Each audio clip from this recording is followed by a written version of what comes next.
Okapi ana ulimi mrefu. Ulimi huu unaweza kufikia sentimita 30 hadi 35.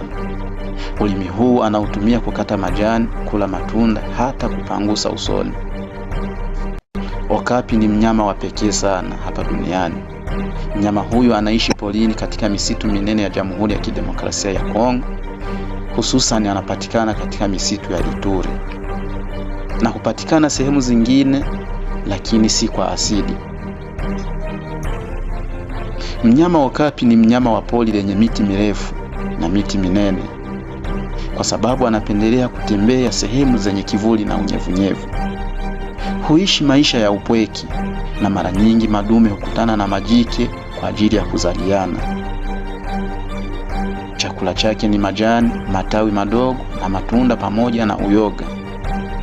Na okapi wanaokaa porini huweza kufikia uzito wa kilo 200 hadi 300 na urefu wa mabega karibu mita 1.5.